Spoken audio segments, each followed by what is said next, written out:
এই কোরআন শরীফটার ভিতরে আল্লাহর রহমত ভরা আছে, আল্লাহর খাজানা ভরা আছে, আল্লাহর বরকত ভরা আছে, আল্লাহর আপনার মেসেজ ভরা আছে, ইবাদতের কথা ভরা আছে, ব্যবসার কথা ভরা আছে, হারাম হালালের কথা ভরা আছে, জায়েজ নাজায়েজের কথা ভরা আছে, নামাজ ও রোজার কথা ভরা আছে, পাক পবিত্রর কথা ভরা আছে, ওযু যাকাত হজ আপনার সমস্ত জিনিসের কথা ভরা আছে, পাহাড় পর্বত নদী নালার কথা ভরা আছে, চন্দ্র সূর্য গ্রহ নক্ষত্রের কথা ভরা আছে। এক কথায় আল্লাহর বহু খাজানা দিয়ে আপনার তৈরি হয়েছে এই পবিত্র কোরআন। এই পবিত্র কোরআনের মধ্যে বহু খাজানা ভরা আছে, আল্লাহর রহমতের খাজানা। আর ওই রহমতের খাজানার চাবি হচ্ছে বিসমিল্লাহ শরীফ। জোরে বলেন, রহমতের খাজানার চাবি হচ্ছে বিসমিল্লাহ শরীফ। এই বিসমিল্লাহির রহমানির রহিম যদি আমল করতে পারেন তো দুনিয়াতে আপনার বহু কাজ এই বিসমিল্লাহ শরীফের মাধ্যমে আপনি অর্জন করবেন। কিন্তু বেরাদার, বিসমিল্লাহ আমরা শুধু পড়লে তো হবে না। বিসমিল্লাহ পড়ার জন্য দিলটাকে, মনটাকে, শরীরটাকে, এই জবানটাকে আমরাকে পাক পবিত্র রাখতে হবে। কিন্তু আমরা তো গোটা জীবনটাই নাপাকে কাটিয়ে দিলাম। গোসল শিখলাম না, ওযু করা শিখলাম না, নামাজ পড়া শিখলাম না। এই তো আমরা মুসলমান। কলমা বলেন বলে জানি না, ওযুর ফরজ জানি না, গোসলের ফরজ জানি না, নামাজ পড়তে জানি না, আল্লাহ আল্লাহ রাসূল সম্বন্ধে আজ পর্যন্ত জানতে পারলাম না। আমাদের কোন জায়গাটা মুসলমান তাহলে বলেন? বড় লজ্জার বিষয় যে মুসলমানের ঘরে নবীর আদর্শ থাকবে, যে মুসলমানের ঘরে নবীর সুন্নাত থাকবে, যে মুসলমানের ঘরে পাঁচওয়াক্ত নামাজ থাকবে, যে মুসলমানের ঘরে আপনার কোরআনের তেলাওয়াত থাকবে, ওই মুসলমানের ঘরগুলাতে এই সমস্ত জিনিস না থেকে প্রতিকার গান বাজনা, টিভি আর সিডি আর বেরাদারানে ইসলাম, মোবাইল আর বাজনা আর ফ্রিজ আর কত রকমের আপনার ষড়যন্ত্র, আপনার সরঞ্জামে বাড়ি ভর্তি। কিন্তু একটা নাই আপনার নবীর সুন্নাত। বেরাদার সাবধান হয়ে যান, এখনো টাইম আছে। আল্লাহকে ভয় করেন, কিয়ামতকে স্মরণ করেন, হাসরের দিনকে স্মরণ করেন, ইন্তেকালকে স্মরণ করেন, জীবনে কি করেছেন স্মরণ করেন। আল্লাহ রাব্বুল আলামিন আপনাকে জান্নাত দেওয়ার জন্য এত বড় বড় ফজিলতের জিনিস দিয়েছেন। আল্লাহ আমাদেরকে জান্নাত দিতে চান, এর জন্য 5 ওয়াক্তের নামাজ দিয়েছেন। আল্লাহ আমাদেরকে জান্নাত দিতে চান, এর জন্য হজ যাকাত দিয়েছেন। আল্লাহ আমাদেরকে জান্নাত দিতে চান, এর জন্য কোরআনের তেলাওয়াত দিয়েছেন। আল্লাহ আমাদেরকে জান্নাত দিতে চান, এর জন্য তাহারাত দিয়েছেন, পাক ও পবিত্রতা দিয়েছেন। আল্লাহ আমাদেরকে জান্নাত দিতে চান, এর জন্য বড় বড় ওলি আউলিয়াকে দিয়েছেন। আল্লাহ আমাদেরকে জান্নাত দিতে চান, এর জন্য সাহাবায়ে কেরামকে দিয়েছেন। আল্লাহ আমাদেরকে জান্নাত দিতে চান, এর জন্য তো মহান রব্বুল আলামিন শ্রেষ্ঠ নবীর আমাদেরকে উম্মত বানিয়েছেন। সুবহানাল্লাহ, সুবহানাল্লাহ। নারে তাকবীর, নারে রিসালাত, গৌস কা দামান, মাসলাকে আলা হযরত, জিন্দাবাদ, নারে তাকবীর, আল্লাহু আকবার। বেরাদার, আল্লাহ আমাদেরকে জান্নাত দিতে চান বলে এই সমস্ত অফারগুলো আমাদেরকে দিয়েছেন। আজ ইসলামটা এমনি এমনি গোটা দুনিয়াতে আসেনি। এই ইসলামটাকে আল্লাহ এমনি মানুষের ঘরে ঘরে পৌঁছে দেননি। এই ইসলামের প্রচার করতে, প্রসার করতে, আপনার খিদমত করতে, ভাইরাল করতে, বিভিন্ন এলাকায় বিভিন্ন দেশের কোনায় কোনায় পৌঁছাতে কত মানুষের আপনার জীবন চলে গেছে, কার রক্ত ঝরেছে, কার আপনার ধন ও দৌলতকে কুরবান দিতে হয়েছে, কত মানুষের আল আওলাদকে কুরবানি দিতে হয়েছে এই ইসলামের জন্য। আজ আমরা ভাবছি ইসলাম মানে খুব সহজ জিনিস, ইসলাম মানে যা ইচ্ছা তাই করবো, সেটাই ইসলাম।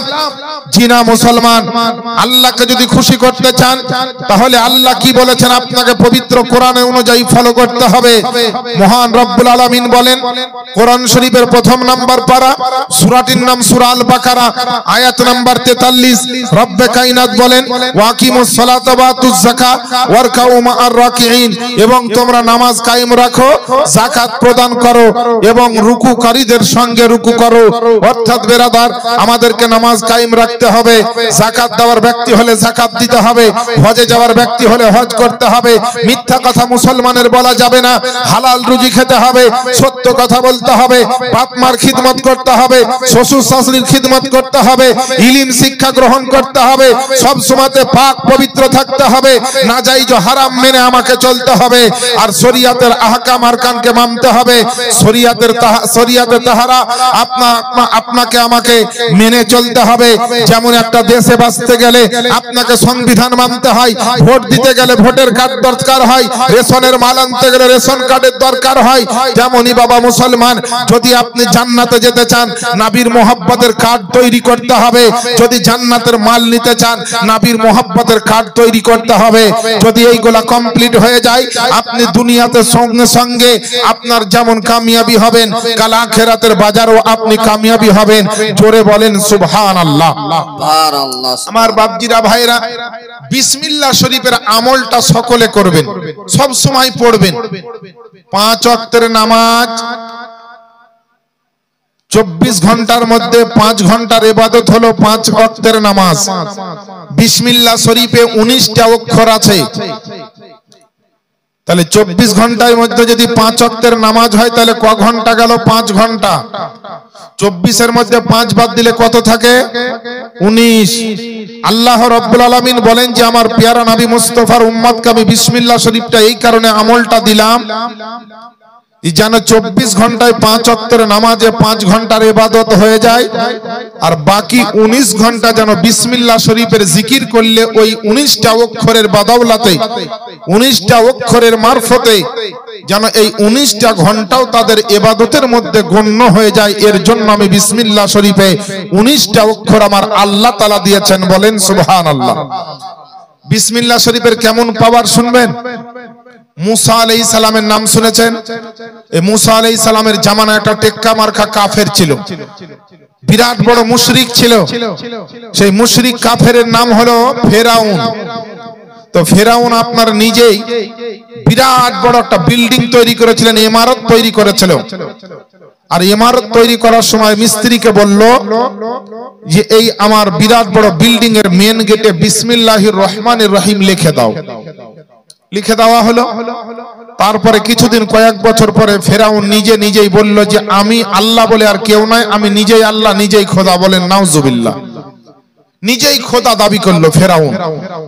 তখন মুসা নবীকে আল্লাহ ওহী করলেন যে হে মুসা যাও তার কাছে গিয়ে আমি এক আল্লাহ, এই আল্লাহর পথে আসতে হবে, ইসলামের মধ্যে আসতে হবে, এই দাওয়াতটা ওই ফেরাউনকে দাও।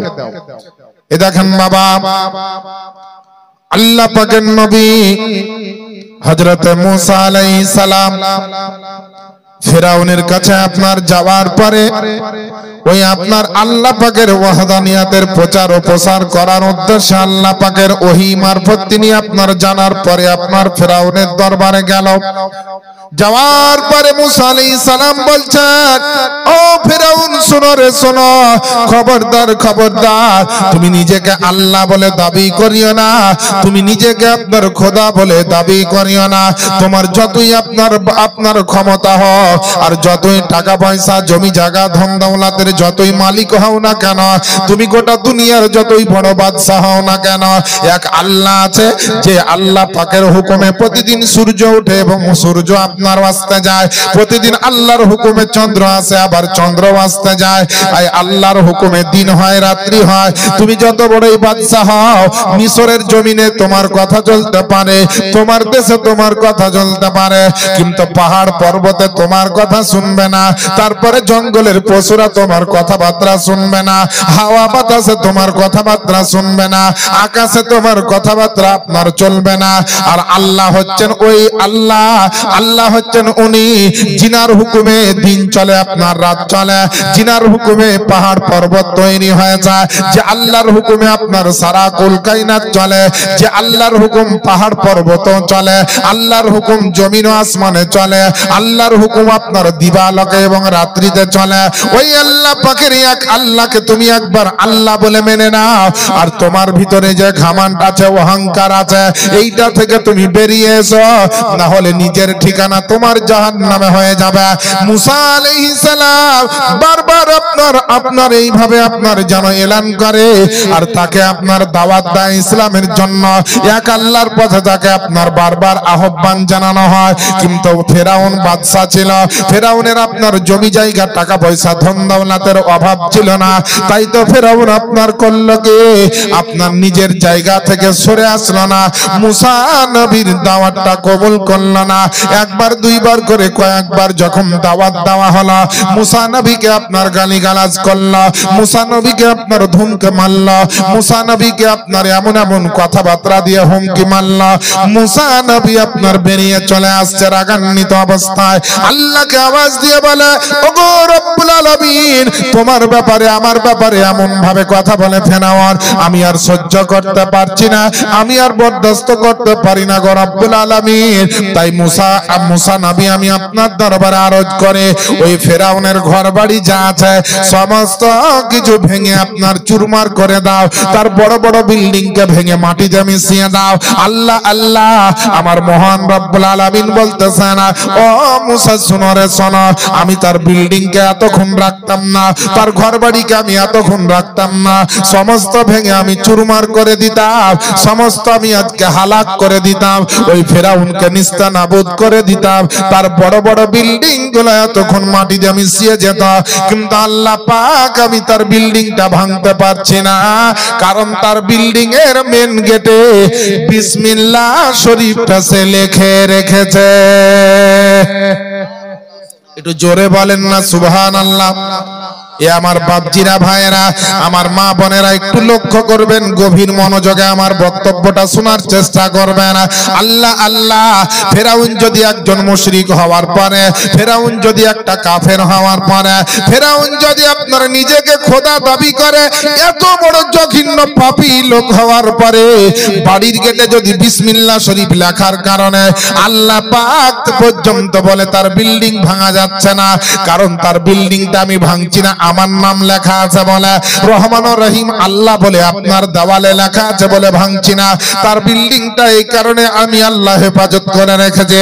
তাহলে বলেন মুসলমান, 5 ওয়াক্তের নামাজ পড়নেওয়ালা, নবীর আশিক, নবীর দিওয়ানা, নবীর চাহনেওয়ালা, আল্লাহর ওলিকে যারা ভালোবাসেন, মোহাব্বত করেন, শরীয়তে মুতাহারাকে যারা মানতে থাকেন, মুমিন মুসলমান হওয়ার পরে, শেষ নবীর উম্মত হওয়ার পরে আপনারা যদি বিসমিল্লাহ শরীফটা আপনার নিজের বাড়ির গেটে লাগিয়ে দেন, প্রত্যেকটা মুসলমানের বাড়ির গেটে যদি বিসমিল্লাহ শরীফ লেখা থাকে, ফেরাউন কাফের হওয়ার পরে বিসমিল্লাহর ফজিলতে যদি বেঁচে যেতে পারে, তো মুমিন মুসলমান লিখলে পারে দুনিয়ার আযাব থেকেও বাঁচবে, আখিরাতের আযাব থেকেও বাঁচবে যদি আমল করে।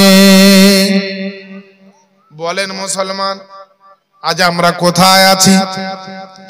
বিসমিল্লাহর ভিতরে এত জিনিস ভরা আছে।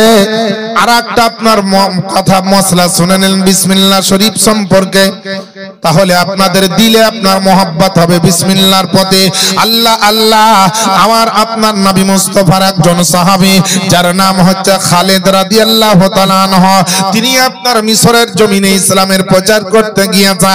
কিছু মাজুসি ধর্মের মানুষ বলছে, ওগো আল্লাহর নবীর সাহাবী বলে আপনি তো আল্লাহকে মানেন, একমাত্র নবী মুস্তাফাকে রাসূল বলে মানেন, তারপরে আপনি নামাজ রোজা সবকিছু করেন। আপনার দিন ইসলাম যদি সত্য হয়, আপনার আল্লাহ যদি সত্য হয়, আপনার পথটা যদি হকের পথ হয়, তো আপনি আমাদেরকে একটা কারামত দেখান না, আমাদেরকে একটা অলৌকিক ঘটনা দেখান না, যার কারণে আমরা ইসলামের মধ্যে আসতে পারে, ইসলামের মধ্যে আমরা আসতে পারবো। আল্লাহ আল্লাহ, হযরত খালিদ রাদিয়াল্লাহু তাআলা আনহু তিনি বললেন, শোনো রে শোনো, বলে একটা গ্লাসে করে পানি নিয়ে এসো, আর একটা আপনার বিষের শিশি নিয়ে এসো, একটা জহরের শিশি নিয়ে এসো। আল্লাহ পাকের নবীর সাহাবীর কথা শুনে ওই মাজুসি ধর্মের মানুষগুলা একটা গ্লাসে করে পানি নিয়ে আসলো, আর একটা বিষের কোটা নিয়ে আসলো। এমন মারাত্মক বিষ নিয়ে এসেছে, এমন মারাত্মক একটা জহর নিয়ে এসেছে যে এক ফোঁটা পান করলে মানুষ আর বাঁচবে না। আল্লাহ আল্লাহ, হযরত খালিদ রাদিয়াল্লাহু তাআলা আনহু তিনি আপনার ওই এক গ্লাস পানির মধ্যখানে এক কোটো আপনার বিষকে আপনার পানির সঙ্গে মিশিয়ে নিলেন, আর ওদের সামনে বলল, শোনো রে শোনো, আমি হক কিনা দেখে নাও, আমার আল্লাহ হক কিনা দেখে নাও, আমার দিন হক কিনা দেখে নাও, আমার রাসূল হক কিনা একবার দেখে নাও। সে আপনার পানির সঙ্গে বিষটা মিশার পরে আপনার বিসমিল্লাহ শরীফ কানা পাঠ করে ওই বিষ মিশ্রিত পানিটা পান করে নিল। ঘন্টার পর ঘন্টা আপনার সেখানেই থাকলো, কিন্তু আল্লাহ আল্লাহ পাকের আপনার রহমত আর বিসমিল্লাহ শরীফের ফজিলত, বিসমিল্লাহ শরীফের আপনার বরকত। ওই খালিদ নবী মুস্তাফার সাহাবীকে কিন্তু কোনো ক্ষতি করতে পারল না। অবশেষে মাজুসিরা দেখতে পেল যে বিসমিল্লাহর যদি এত ক্ষমতা হয় তো এই বিসমিল্লাহর মালিক যিনি ওই আল্লাহর কত ক্ষমতা হতে পারে।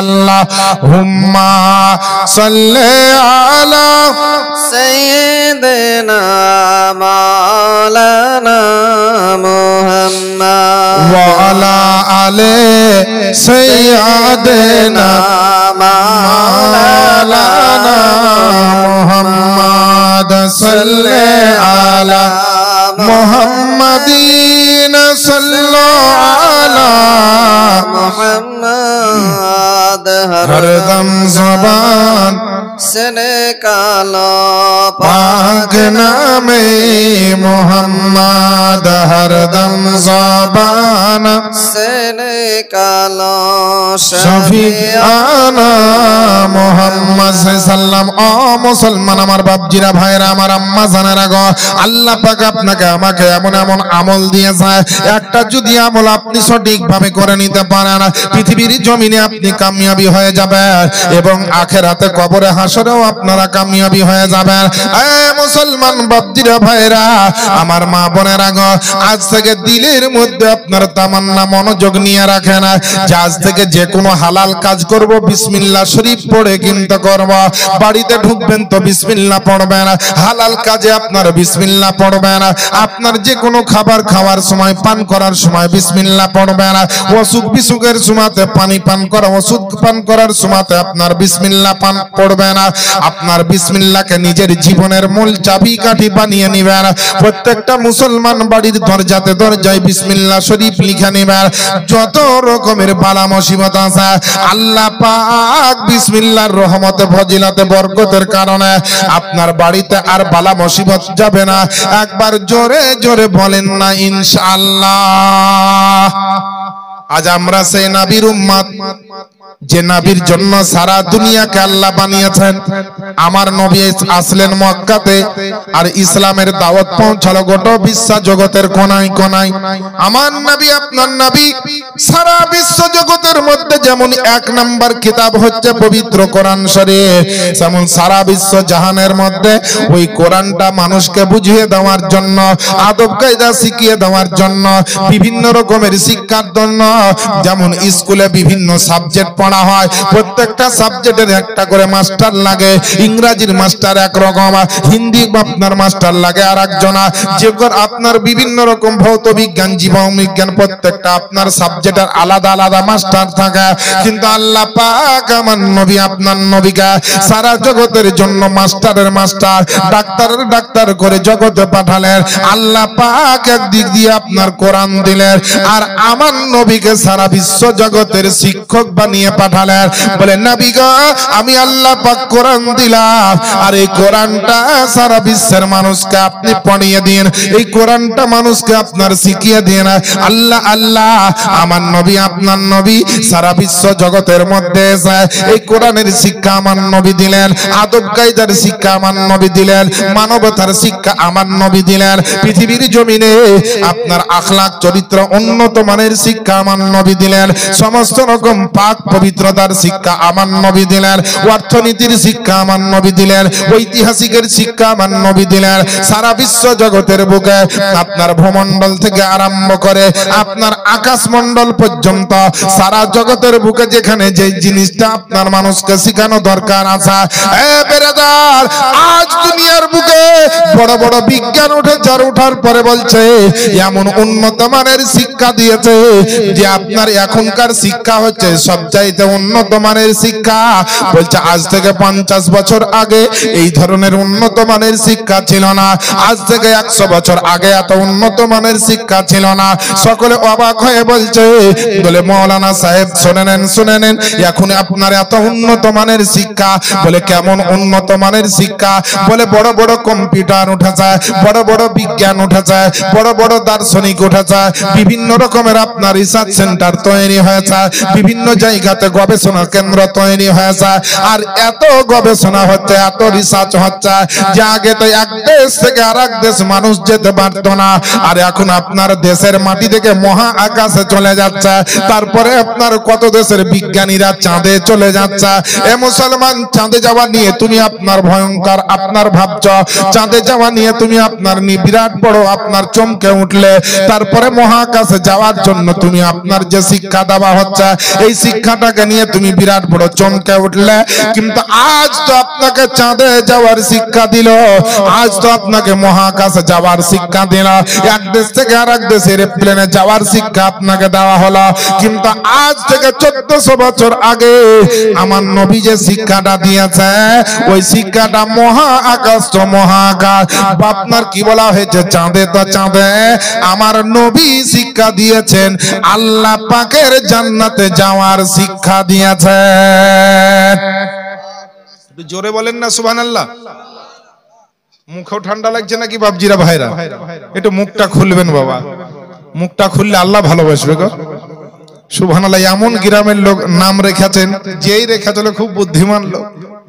সারা জীবন যদি বুড়িয়া মানুষ সব মরে যায় তাও এই গ্রামের নাম পুরাতন হবে না। কি গ্রাম? না তো নতুন গ্রাম। আজ থেকে 5 বছর আগে এসেছিলাম তাও নতুন গ্রামই ছিল, আজকে এসেছি তো আজকেও বুঝছে নতুন গ্রাম। হ্যাঁ গো, এখনো পুরাতন হয়নি না তো না। একজনের নাম হচ্ছে কোচি শেখ, কোচি, চুল দাড়ি সাদা হয়ে গেছে, 500 টাকা দেয়া বলছে হুজুর 500 টাকা। কি নাম? না তো কোচি শেখ। আচ্ছা হ্যাঁ গো, চুল দাড়ি পেকে তোমার 90 বছর বয়স, তোমার নাম যদি কোচি হয় তাহলে সত্যিকারে যারা 8-10 বছরের বাচ্চা এর আগে কি বলবো যে হুজুর ওই হিসাবে আমার বাপ মা নাম রেখেছিল কোচি।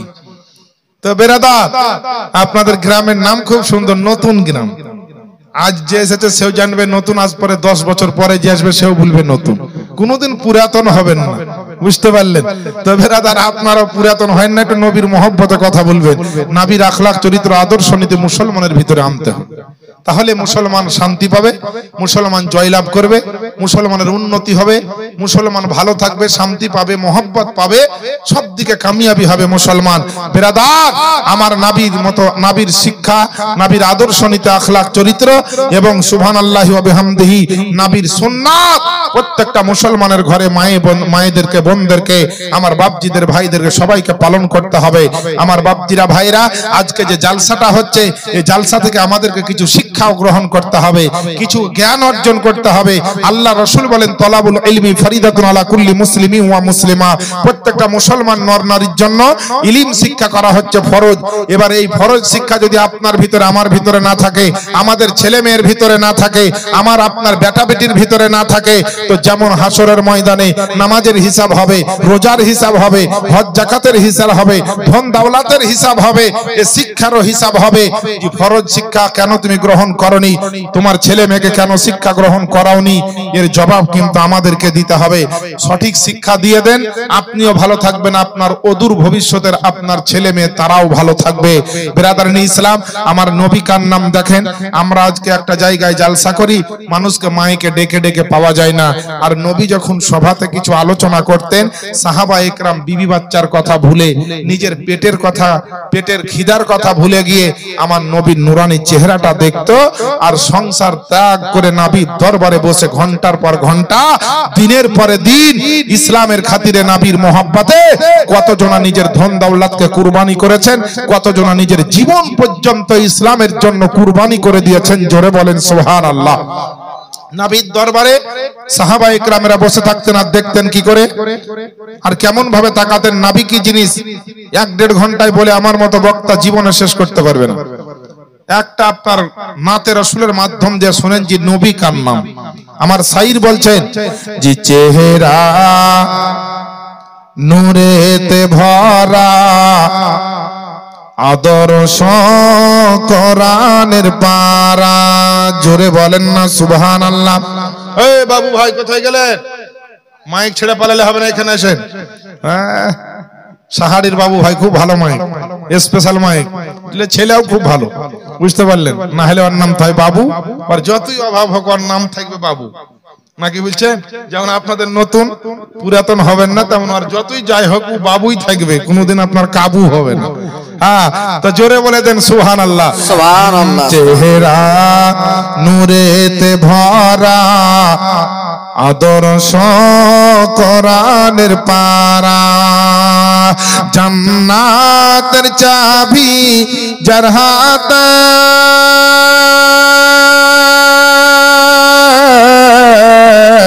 জান্নাতের চাবি যার হাতে, তিনি উম্মতের সাহারা।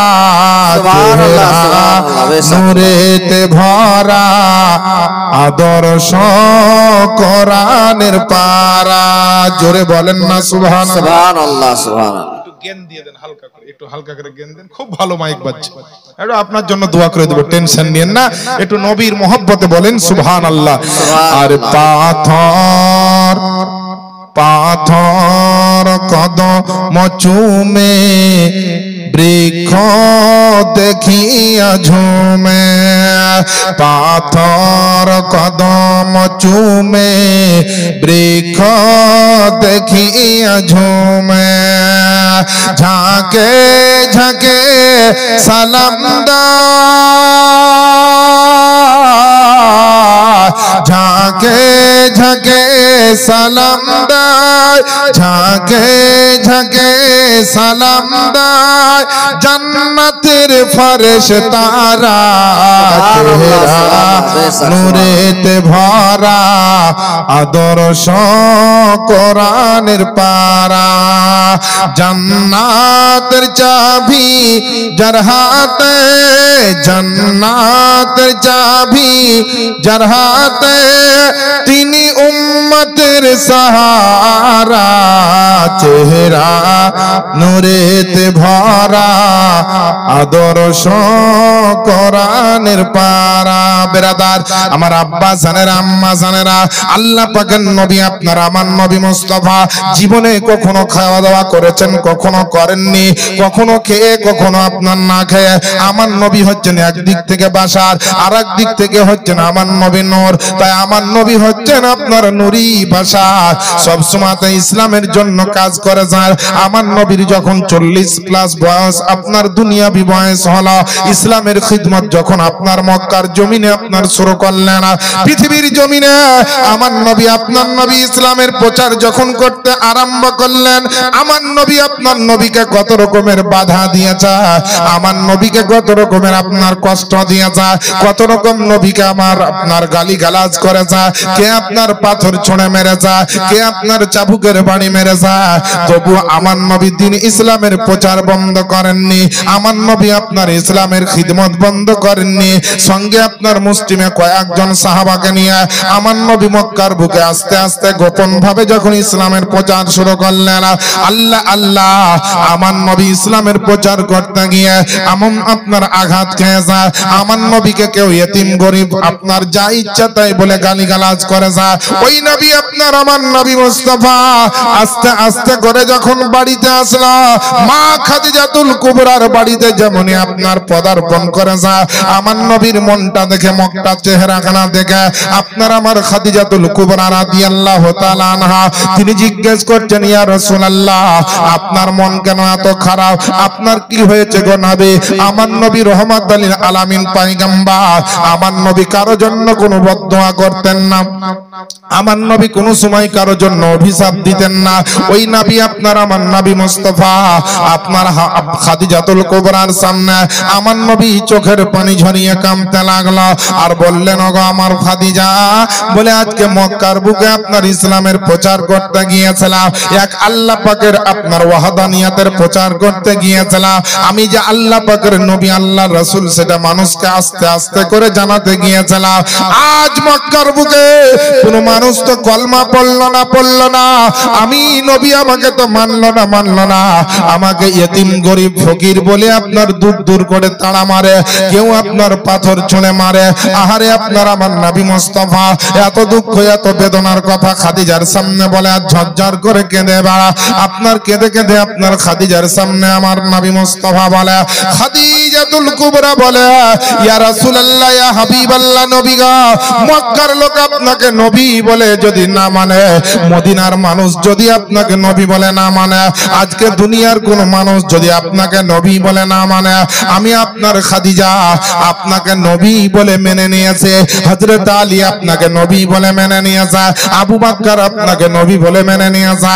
এইভাবে কয়েকজনের নাম আপনার আমার নবী মুস্তাফার সামনে পেশ করা হলো।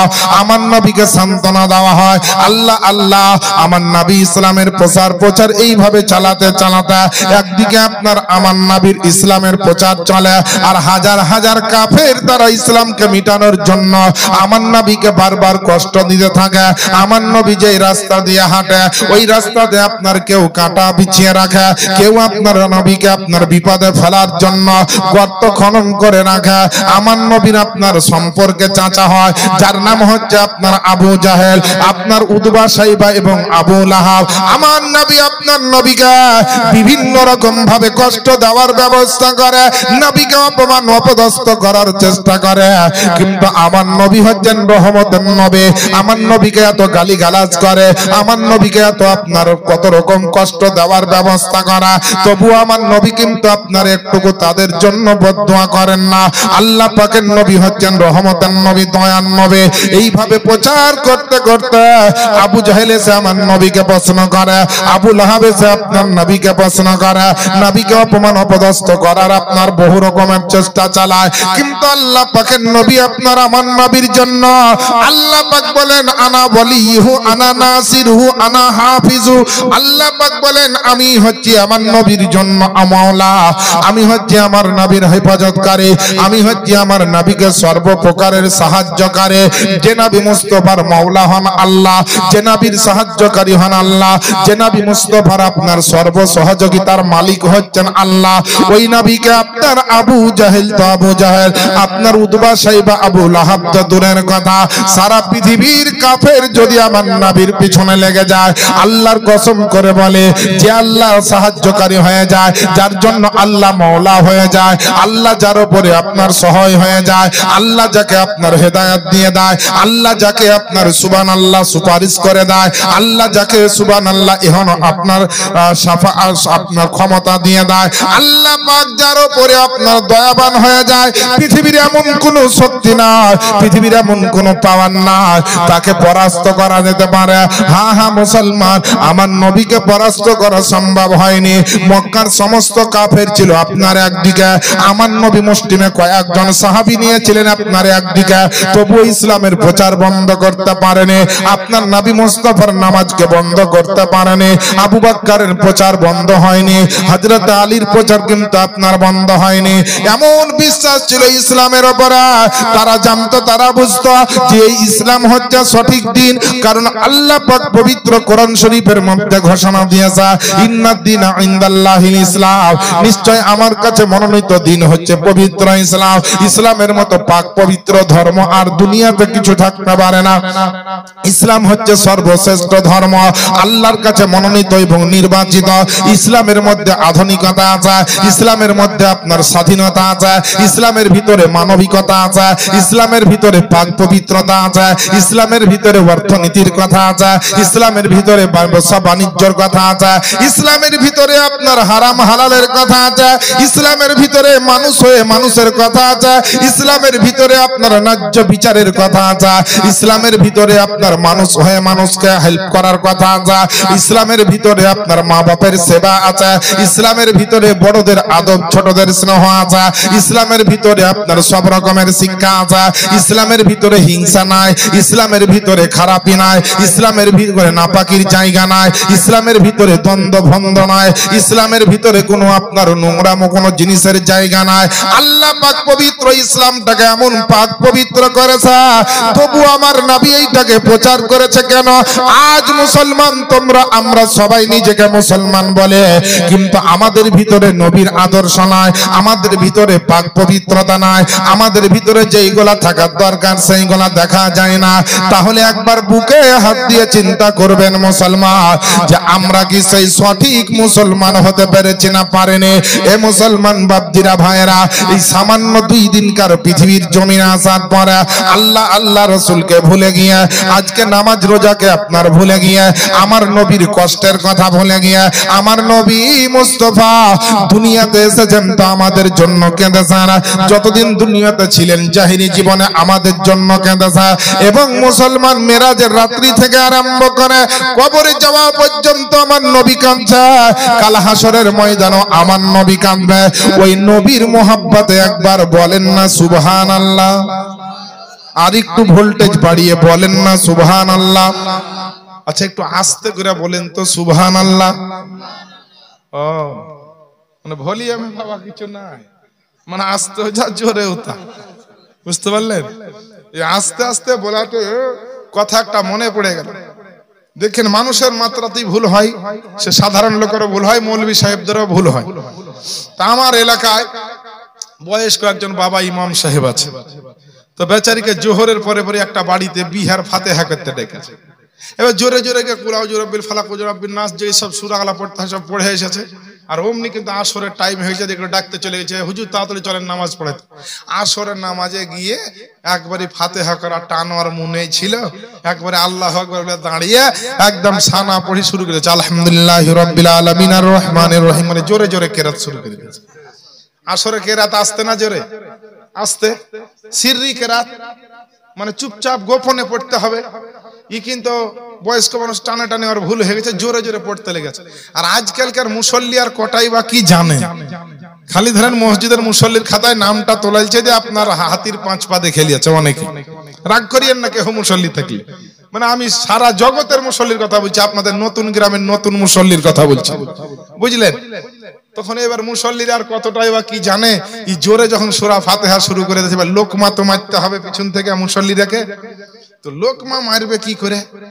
ভুল হয়ে যায়, বসতে যায়, উঠে যায়, বা উঠতে যায়, বসে যায়, তখন আল্লাহু আকবার বলে। কিন্তু এবার এই জায়গাতে যে আস্তের জায়গায় জোরে পড়তে লেগেছে, তো কি বলে লোকমা মারবে? মুখের আর মুখে তাকায়, আর ও মুখে তাকায়, এই তাকাতে তাকাতে দেখছে সূরা ফাতিহার অর্ধেক পড়ে ফেলেছে জোরে জোরে, ইয়াকা নাবুদু ওয়া ইয়াকা নাস্তাঈন হয়ে গেছে। তখন একটা মুসল্লি না থাকতে পেরে দেখছে ব্যাপার তো খুব খারাপ, লোকমা দিতেই হবে। তখন লুক করে বলছে আস্তে আস্তে। আর ইমাম সাহেব তো শুনতে পাচ্ছে না, ও কিন্তু চালাচ্ছে সূরা ফাতিহা, চালাচ্ছে জোরে জোরে। তখন ইও দেখছে যে একটু তো ভোল্টেজ না বাড়িয়ে বললে হবে না, আস্তে আস্তে, মানে এমন একটা ব্রেক মারছে, বুঝতে পারলেন? তখন ইমাম সাহেব বুঝে গেছে যে এরকম করে চিল্লাছে, তার মানে আস্তে আস্তে, মানে আমাকে আস্তে পড়তে বলছে। হ্যাঁ, এই আপনার ছেড়ে দিয়ে এবার আস্তে আস্তে কেরাত করতে লাগলো। বাবা বাকি মশলা ইমাম সাহেবের জানা ছিল, যেইভাবে নামাজ কমপ্লিট হয় তিনি করলেন। তো বাবা এই মশলাটা জানা দরকার যে সুবহানাল্লাহ এই ধরনের নামাজে যদি ভুল হয় তো কি বলে লোকমা মারবে। আপনার গ্রামে ইমাম সাহেবেরও হতে পারে, আমার গ্রামেরও ইমাম সাহেবের হতে পারে, আমারও হতে পারে। তাহলে যদি এরকম হয় তাহলে আস্তে আস্তে বলে লোকমা মারা যাবে? হ্যাঁ, আস্তে আস্তে বলে যে লোকমা মারে, তো যে লোকমা মারলো আর লোকমা মারার কারণে আমার নামাজটা বাতিল হয়ে গেল। আস্তে আস্তে বাংলা কথা, আর নামাজে বাংলা বললেই নামাজ গেল, নামাজে বাংলা বললে নামাজ গেল। ইউটিউব আপনার ইন্টারনেটে দেখাচ্ছে এখন আজান হয়েছে বাংলাতে, তাকবীর হয়েছে বাংলাতে, নামাজও হয়েছে বাংলাতে। মনে রাখবেন এরা একবার পাকা ইহুদি খ্রিস্টানদের দালাল, যারা সূরা ফাতিহাকে নামাজে বাংলায় পড়ে, যারা আল্লাহর নাম আজান নবী মুস্তাফার যুগ থেকে এখন পর্যন্ত কোন মুসলমান বলেনি যে আজানকে বাংলায় দিতে হবে। কোন বুখারী শরীফ মিসকাত শরীফে লেখা নাই, কোন হাদিসের কিতাবে লেখা নাই, কোরআনের কোন আয়াতে লেখা নাই যে আজান নামাজকে বাংলা করতে হবে।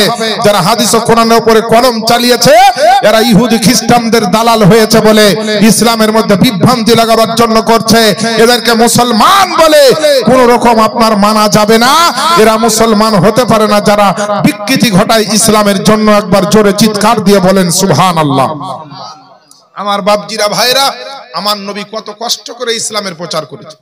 আমার নবীকে মক্কাতে টিকতে দেয়নি, এত কষ্ট দিবে, পদে পদে নবীকে মারার জন্য, ঘেরার জন্য কত রকম ব্যবস্থা করেছে। ইসলামকে আগাতে দিব না, আজান দিতে দিব না, নামাজ পড়তে দিব না, এই ধর্মের কোনো কাজ করতে দিব না, আগুন পূজা মূর্তি পূজা যা আছে আমরা তাই করব, কিন্তু মোহাম্মদ তোমার দ্বীন ইসলামকে আমরা আগে যেতে দিব না। আবুল আহাব উতবা সাইবা কিনা চেষ্টা করেছে। শেষ পর্যন্ত বেরাদার আজিজানে মুহতারাম, আল্লাহ পাকের নবীর উপরে আল্লাহর খবর এলো, হে নবী আপনি মক্কা থেকে মদিনায় হিজরত করে চলে যান। আমার নবী মক্কা থেকে মদিনায় হিজরত করে যাচ্ছেন। নবীর জন্মস্থান হচ্ছে মক্কায়, তার সাহাবা ইকরাম যে কটা আছে সব মক্কায়। নবীর কেমন আশিক প্রেমিক দেখেন, আবু বকর খবর পাওয়া মাত্র সঙ্গে সঙ্গে আবু বকর নবীর সঙ্গে যাওয়ার জন্য রেডি। একবারের জন্য ভাব বলেননি যে নবী গো আমার বিবি আছে, বাচ্চা আছে, জমি আছে, জায়গা আছে, ঘরবাড়ি আছে, ফেলে কি করে যাব? বলে সব থাকলে দুনিয়াতে পড়ে আমি মুস্তাফার সঙ্গে চললাম। আমার সঙ্গে নবী আছে মানে আল্লাহর সমস্ত খাজানা আমার কাছে আছে। আর নবী যার নাই ঝুলিতে, জানবেন দুনিয়ার সম্পদ গোটা থাকলেও তোমার দুনিয়াতেও কিছু নাই, আখিরাতেও কিছু। আর নবী আছে তো সব আছে, এটা মনে রাখতে হবে। আমরা হচ্ছে আহলে সুন্নাত ওয়াল জামাতের লোক। আমরা হাত ঝাড়া, মাছি হাঁকা, মশা হাঁকা লোক লাই। আমরা পাকা টনটনা টিটিএস সুন্নি আহলে সুন্নাত ওয়াল জামাতের লোক, বেরেলি মুসলমান, পীরপন্থী মুসলমান, দরুদ সালাম পন্থী মুসলমান হচ্ছে আমরা। আর সেই মুসলমান আজ আমরা কোথায় বসে আছি? নবীর মাহফিলে বসে আছি, সুন্দর কথা আমরা শুনছি। আল্লাহ পাকের নবী মদিনায় গিয়েছেন। দ্বিতীয় হিজরিতে একটা যুদ্ধ হয়েছিল। আমরা ভাবছি যে নামাজ পড়লাম 2000, 1000, 200, 500 টাকা দান করলাম তো ইসলামের জন্য মনে হয় অনেক কিছু করে দিলাম। এটা কিছুই না। যদি ইসলামের জন্য জীবনও দিয়ে দেন তাও আপনি 1 নম্বরের খাদিম হতে পারবেন না। আপনার আগে হাজার হাজার মানুষ ইসলামের জন্য জীবন দিয়েছে, রক্ত দিয়েছে, সন্তান দিয়েছে, ধন ও দৌলতকে কুরবান করেছে। ইমাম হোসাইনের চোখের 1 ফোঁটা পানি কারবালার প্রান্তরে যেটা ঝরিয়েছিলেন আমার ইমাম হোসাইন পাক, সারা দুনিয়ার মানুষ যদি সারা জীবন কাঁদে, বন্যার মতো নদীর মতো পানি বয়ে যেতে পারে, কিন্তু কসম খোদার ইমাম হোসাইনের 1 ফোঁটা কারবালার জমিনের পানি যেটা ঝরিয়েছিলেন চোখ থেকে যত ফোঁটা, তার 1 ফোঁটা চোখের পানির মূল্য গোটা দুনিয়ার লোকের চোখের পানির মূল্য দেওয়া যাবে না। বেরাদার, এমন একটা কন্ডিশন, এমন একটা সিচুয়েশন, পরিস্থিতি হলো ইসলামকে মুছে দেওয়ার জন্য মক্কা থেকে আপনার কাফেরেরা উঠে পড়ে লাগলো। আমার নবী, আপনার নবী তখন আপনার ইসলামের মধ্যে মাত্র 313 জন মুসলমান, নবী মুস্তাফার 313 জন সাহাবী। আমার নবী সবাইকে ডাকলো, ডাকার পরে বলে বন্ধুরে, এমন একটা কন্ডিশনে আমি পৌঁছে গিয়েছি, এই পবিত্র ইসলামের প্রচারের জন্য মনে হয় যুদ্ধের ময়দানে নামতে হবে, মনে হয় জিহাদের ময়দানে আমাদেরকে যেতে হবে। প্রত্যেকটা মানুষ আল্লাহর নবীকে এত মহব্বত করত, প্রত্যেকটা সাহাবী নবীকে আপনার এত ভালোবাসত। তারা বললেন, ইয়া রাসূলুল্লাহ, ইয়া হাবিবাল্লাহ, নবী গো, আমরা যতক্ষণ বেঁচে আছি আপনার জন্য এবং ইসলামের জন্য আমরা লড়াই করতে হলে করব, জীবন দিতে হলে আপনার জীবন দিয়ে দিব। আল্লাহ আল্লাহ, আমার নবী মুস্তাফার কেমন আশিক মোহাব্বতের আপনার ব্যক্তিত্ব ছিল। সাহাবীরা জানতো যে আমার নবী হচ্ছেন সারা জগতের সাহারা। এর জন্য তো আপনার আমার নবী মুস্তাফার জন্য বলা হয়েছে যে দয়ার নবী, প্রেমের ছবি, তিনি তোমাদের সাহারা, তিনি তোমাদের সাহারা। তাছাড়া হরদম গৌসে আজম দিচ্ছেন মোদের পাহারা, দিচ্ছেন মোদের পাহারা। আর ভারত রাজা আজমির খাজা, ভারত রাজা আজমির খাজা, তিনি তোমাদের নেগাহবান। আমরা সুন্নি মুসলমান, আমরা সুন্নি মুসলমান, আমরা সুন্নি মুসলমান। প্রয়োজন হলে নবীর প্রেমে, প্রয়োজন হলে নবীর প্রেমে দিব মোদের জান। আমরা সুন্নি মুসলমান, আমরা সুন্নি মুসলমান। বেরাদার, আমার বাপজিরা, ভাইরা, মা বোনেরা, আল্লাহ পাকের নবী আপনার বদরের প্রান্তরে 2য় হিজরিতে, আর আপনার রমজান মাসের 17 তারিখ ওই যুদ্ধটা হয়েছিল। জোরে বলেন না সুবহানাল্লাহ। রমজান মাসে রোজার মাসে আমরা আপনার শুধুমাত্র রোজাটা রাখি, নামাজটা পড়ে আমরা কোনো ইসলামের জন্য বিরাট কোনো কাজ করতে যাই না, তবুও মনে হয় আমাদের জান চলছে না, জীবন চলছে না, পানির পিপাসায় পেটে আপনার এত খিদা লেগে যায় রোজার দিনে, আর রোদ্রের তাপে আপনারা দিন কাটাতে পারি না, তবুও ইসলামের জন্য ইসলামের খাতিরে আমার নবী আপনার নবী সাহাবায়ে কিরামদেরকে ডেকেছেন। আপনার সাহাবীরা দাঁড় হয়ে আছেন, আমার নবী আপনার নবী বলতেছেন, ওগো আমার প্রিয় সাহাবায়ে কিরাম শোনো রে শোনো, খবরদার খবরদার তোমরা কেউ পালিয়ে আসিও না, বদরের প্রান্তরে লড়াই হবে, একদিকে 313 জন সাহাবী আর অপর দিকে 1000 কাফের, তাদের কাছে আপনার অস্ত্র শস্ত্রের অভাব নাই, কিন্তু ইসলামের জন্য যারা লড়াই করবে এদের কাছে না ভালো ঘোড়া আছে, না ভালো ভালো উট আছে, না আপনার ভালো ভালো অস্ত্র শস্ত্র আছে, তারা আপনার সর্বহারা অবস্থাতে আছে, কিন্তু তাদের কাছে উট না থাকতে পারে, তাদের কাছে ঘোড়া না থাকতে পারে, তাদের কাছে আপনার তলোয়ার না থাকতে পারে, কিন্তু তাদের কাছে দামি অস্ত্র আছে যেটার নাম হচ্ছে আল্লাহ এবং নবীর প্রতি মহব্বত আছে। আল্লাহ এবং নবীর প্রতি মহব্বত আছে। আর এটা শুধু দুনিয়ার ময়দানে নয়, হাসরের ময়দানে এই জিনিসটা, এই অস্ত্রটাতে বিরাট বড় কাজ দিবে। আমার নবী সবাইকে লাইন দিয়ে দাঁড়িয়ে দিলেন, আর আমার নবী দেখছেন কে কে এসেছেন, কে কে আসেননি। ও মা বোনেরা শুনেন গো শুনেন, ইসলামের জন্য কত কষ্ট করতে হয়েছে, ইসলামের রক্ষার জন্য কি কি ঘটেছে একটু একটু করে শোনার চেষ্টা করে। আল্লাহ আল্লাহ, আমার নবী হেঁটে হেঁটে দেখছেন কে এসেছে, একজন সাহাবী যার নাম হচ্ছে হযরত সাওয়াদ আনসারী রাদিয়াল্লাহু তাআলা আনহু, তিনি আপনার দাঁড়িয়ে আছেন। আমার নবী মুস্তাফার হাতে একটা ছোট্ট লাঠি মুবারক আছে, ওই লাঠি মুবারকটা দিয়ে আমার নবী ওই সাওয়াদ আনসারীর পেটে আপনার একটু আঘাত করলো, মানে হালকা করে টাচ করলো, আর টাচ করার পরে বলছে, সাহাবী তুমি একটু সোজা হয়ে দাঁড়িয়ে যাও। এইভাবে আপনার টাচ করার পরে আপনার নবী আমার নবী চলতে লাগলেন। সমস্ত সাহাবীকে বলছেন, বলে শোনো, বলে তারা থাকবে অনেক মানুষ, কিন্তু তোমরা অল্প হলে ভয় পেও না, তোমাদের কাছে আল্লাহর সাহায্য আসবে, তোমাদেরকে আল্লাহ বড় বড় ক্ষমতা শক্তি দিবেন, কারণ তোমরা আল্লাহর জন্য লড়াই করবে, ইসলামের জন্য লড়াই করবে, নবী মুস্তাফার মহব্বতে লড়াই করবে, আল্লাহ আল্লাহ রাসূল তোমাদেরকে সাহায্য করবেন ইনশাআল্লাহ। বলে আল্লাহ পাকের নবী আপনার আমার নবী বলছেন, তোমরা সকলে যুদ্ধের ময়দানে যাবে, কে আপনার বেঁচে আসবে, কে শহীদ হয়ে যাবে, কার সঙ্গে আবার মুলাকাত হবে, কার সঙ্গে হবে না, কিন্তু একবার বলতে চাই তোমাদের সম্মুখে, আমি বিশ্ব নবী তোমাদের কাছে আমি কিছু তো পাই না, কিন্তু তোমরা যদি আমার কাছে কেউ কিছু পেয়ে থাকো, তোমাদের যদি কোনো পাওনা আমার কাছে থাকে, তো তোমরা যুদ্ধের ময়দানে যাওয়ার আগে বলতে পারো, তোমাদের পাওনাগুলো আমি নবী মুস্তাফা দিয়ে দিব।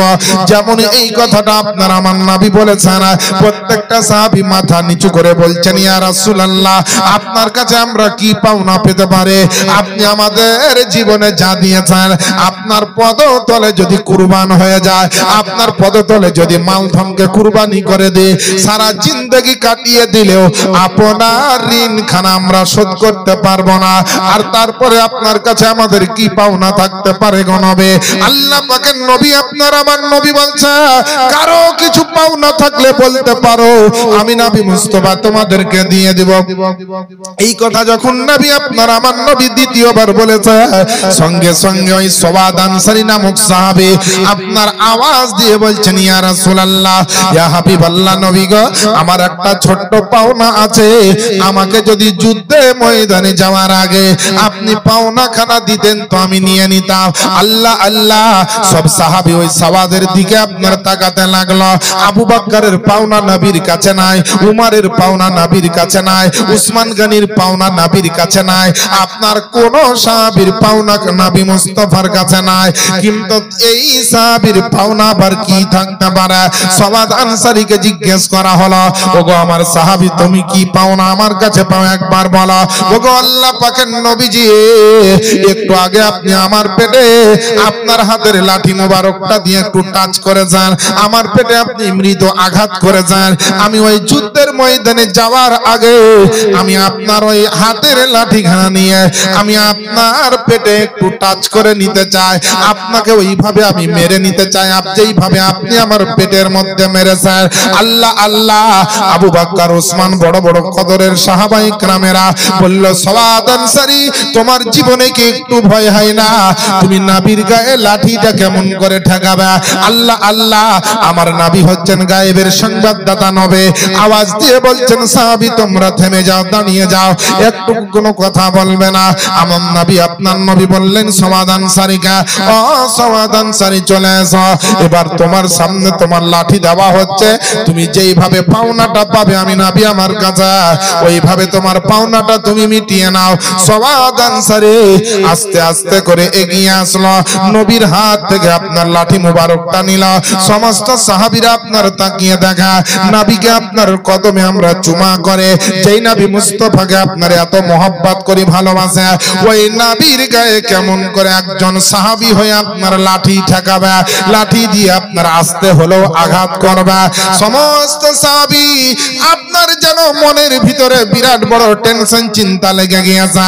আমার সওয়াদ আনসারী নবীর আশিক প্রেমিক একজন জলিলুল কদর সাহাবী যাওয়ার পরে বলছেন, বলে ইয়া রাসূলুল্লাহ, আপনি যখন আমার পেটে লাঠিটা ঠেকিয়েছিলেন, আপনি যখন লাঠিটা দিয়ে আমার পেটে আঘাত করেছিলেন, আমার গায়ে কোনো রকমের জামা ছিল না, আমার গায়ে কোনো রকমের আপনার গেঞ্জি ছিল না, অতএব নবী গো, আপনার পাওনাখানা আমি, আমার পাওনাখানা আমি আপনার থেকে নিতে চাই।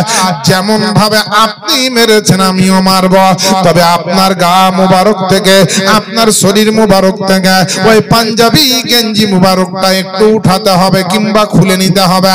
আমার নবী, আপনার নবী পাঞ্জাবি মুবারক গেঞ্জি মুবারক খানা যেমনই খুলেছে, আর যেমনই আমার নবী মুস্তাফার পেট মুবারকটা দেখা গিয়েছে, আমার নবীর যেমনই শিকম মুবারকটা দেখা গিয়েছে, সওয়াদ আনসারী ওই হাতের লাঠিটাকে ফেলে দিয়ে দৌড়তে দৌড়তে গিয়ে আমার নবীর পেটে না মেরে আমার নবীর পেটে একটা চুমা দিয়ে দিল। জোরে বলেন না, একটু নবীর মোহাব্বতে বলেন।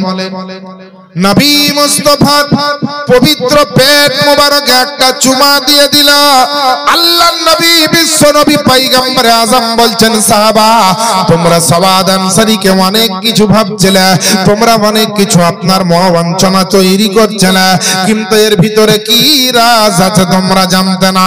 আল্লাহ আল্লাহ, সওয়াদ আনসারীকে জিজ্ঞেস করা হলো, ও সওয়াদ আনসারী বলো, কিসের জন্য তুমি নবীকে এইভাবে আপনার পেটে চুমা দিলে? একটু পরে তো তুমি যুদ্ধের ময়দানে যাবে, হয়তো তোমাকে আল্লাহ পাক শহীদের দরজায় কবুল করে নেবেন। আল্লাহ আল্লাহ, হযরত সওয়াদ আনসারী বলতেছেন, ওগো আল্লাহ পাকের নবী, ওগো আমাদের পেয়ারা আকা নবী মুস্তাফা সাল্লাল্লাহু আলাইহি সাল্লাম বলেন, নামাজ পড়েছি আল্লাহ কবুল করবে কি জানি না, রোজা রেখেছি আল্লাহ কবুল করবেন কি জানি না, আজ দুনিয়াতে যা কিছু করেছি আল্লাহ কবুল করবেন কি জানি না, যদি শহীদ হয়ে যায় আল্লাহ পাক কবুল করবেন কি জানি না, জানি না। তারপরে যদি আল্লাহ পাক আমাকে বলে তোমার কিছুই কবুল করেনি, তোমার সমস্ত ইবাদত আমি একটাও কবুল করিনি, আজকে যত মান নেকি নাই শুধু গুনাহ হয়ে গিয়েছে, আর যার কারণে আল্লাহ যদি আমাকে জাহান্নামে দিব মনে করে, আল্লাহ যদি আমাকে জাহান্নামে পাঠাবে বলে, তবু আমি আর কোন জাহান্নামকে ভয় পাই না, কারণ নবীর শরীরে আমার টাচ হয়ে গেছে, নবীর শরীরে আমার স্পর্শ হয়ে গেছে, নবীর পেটে আমি চুমা দিয়ে নিয়েছে। আপনার দুনিয়ার আগুন তো দুনিয়ার আগুন, ওই জাহান্নামের আগুন পর্যন্ত আমাকে আর পুড়াতে পারবে না। জোরে বলেন না। আমার বাপজিরা ভাইরা, সাহাবীর কেমন আকীদা ছিল নবীর উপরে ভাবেন, সাহাবীদের মোহাব্বতটা ছিল নবীর উপরে কেমন একবার ভাবেন। আল্লাহর নবী, আপনার আমার নবীকে আপনার এত নিজের আপন মনে করতেন, ওই দয়ার নবী বিশ্ব নবী পয়গম্বর আযম ওই নবীকে কেনা কষ্ট দেওয়ার চেষ্টা করেছে, আমার নবীকে কত রকমের আপনার বড় কষ্ট দেওয়ার চেষ্টা করেছে, কিন্তু আমার নবী তো নবী, নবীর খানদানে যাদের আপনার জন্ম হয়েছে, নবীর বংশে যাদের জন্ম হয়েছে, আল্লাহ পাক তাদের সম্মানকে উঁচু করে দিয়েছে, সৈয়দজাদাদের সম্মানকে উঁচু করে দিয়েছে, সৈয়দাদের সম্মানকে আল্লাহ পাক উঁচু করে দিয়েছে। ওই মুসলমান নবী মুস্তাফা আমার এইভাবে আপনার সাহাবীদেরকে প্রশিক্ষণ দিলা ইসলামের জন্য লড়াই করতে হবে। আমি আল্লাহর কাছে দোয়া করি তোমাদের ছোট্ট দলের ভিতরে আল্লাহ যেন আপনার বড় মোহাব্বত দেয় এবং আল্লাহর যেন সাহায্য যায়।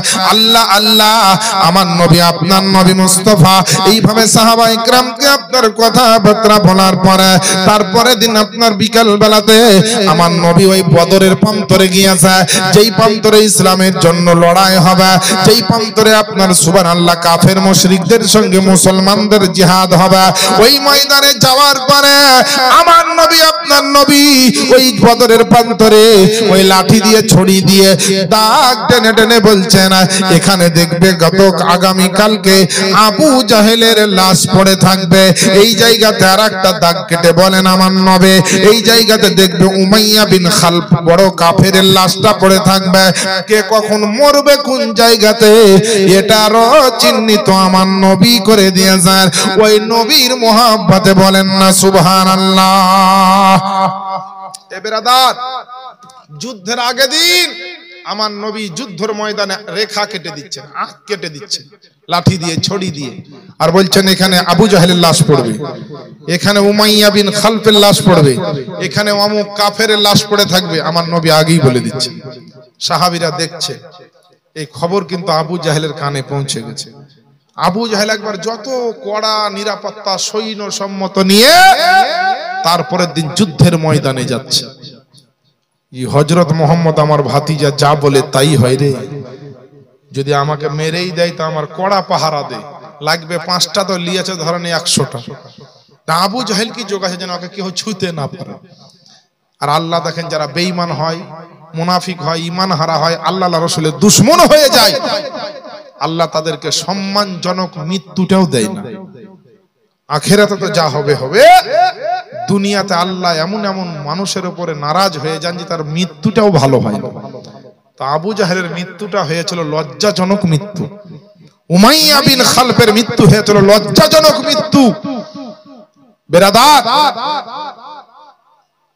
যুদ্ধের ময়দানে 17ই রমজান শরীফে রোজা রেখে সাহাবায়ে কিরামরা যুদ্ধের ময়দানে রেডি। সুবহানাল্লাহ, ঈমান যদি মজবুত থাকে, আল্লাহ রাসূল যদি মজবুত থাকে, করে নিতে পারি দরবারে জায়গা, তো আল্লাহর সাহায্য অটোমেটিক আসবে যেখানেই থাকে।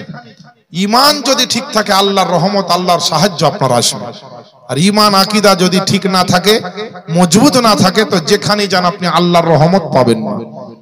আল্লাহ পাক পবিত্র কোরআন শরীফের মধ্যে ঘোষণা দিয়েছেন, ওয়ালাকাদ নাসারাকুমুল্লাহু বিবাদরি ওয়া আনতুম আযিল্লা ফাত্তাকুল্লাহা লাআল্লাকুম তাশকুরুন। এই আয়াত আপনি পড়বেন, দেখবেন, বুঝতে পারবেন আল্লাহ পাকের নবীর জন্য, ইসলামের জন্য আল্লাহ পাক এমন সাহায্য পাঠিয়েছিলেন যে মুসলমানের সৈন্য ছিল মাত্র 313 জন বদরের প্রান্তরে।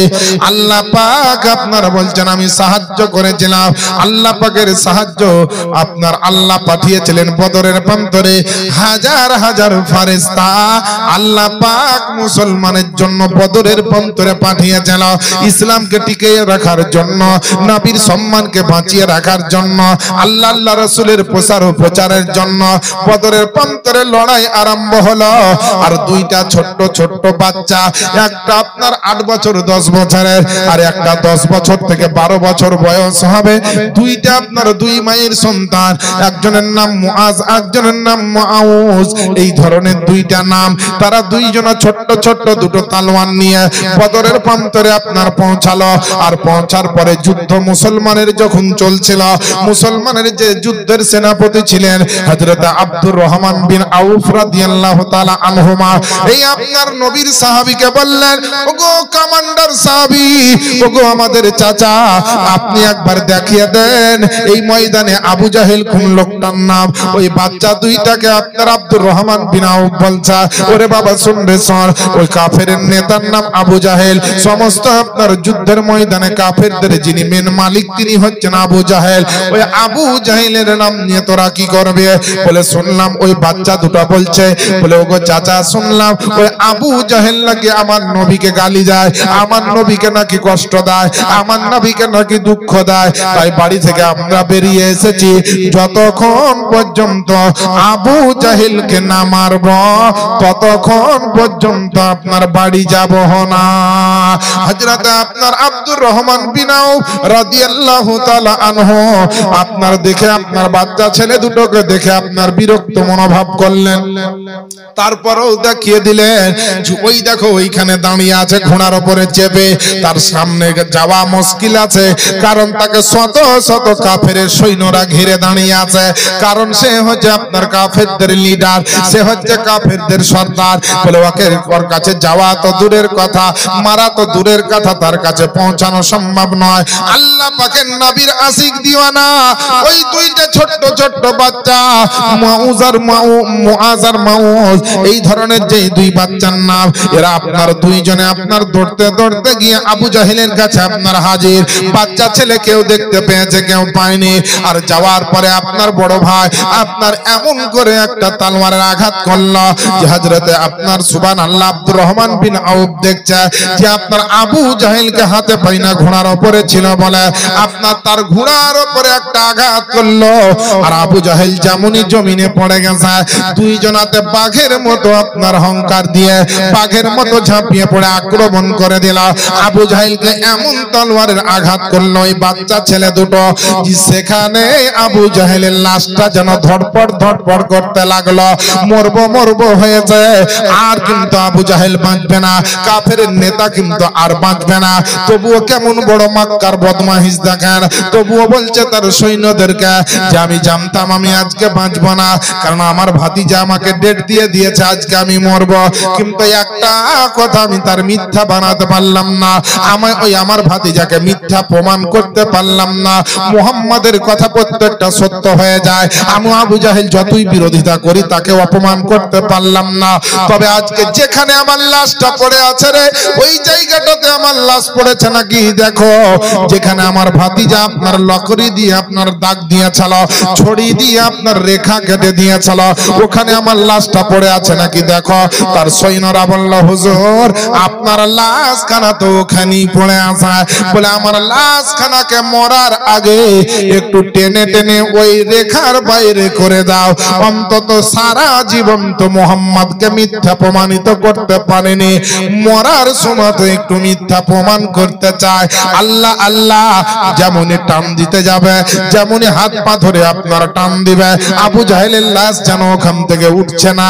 আর আল্লাহ পাক হুকুম দিয়েছে ইসরাইল ফেরেশতাকে, ও আমার ফেরেশতা তাড়াতাড়ি যাও আর ওই আবু জাহেল মক্কার কাফেরের জানটা কবজ করে নাও।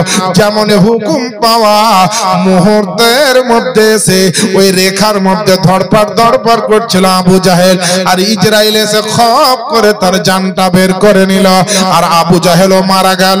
আর আপনার ওখানে ওই লকড়ির মধ্যে তার লাশখানা পড়ে থেকে গেল। আমার নবীর কথাটাই সত্য হলো, জোরে বলেন।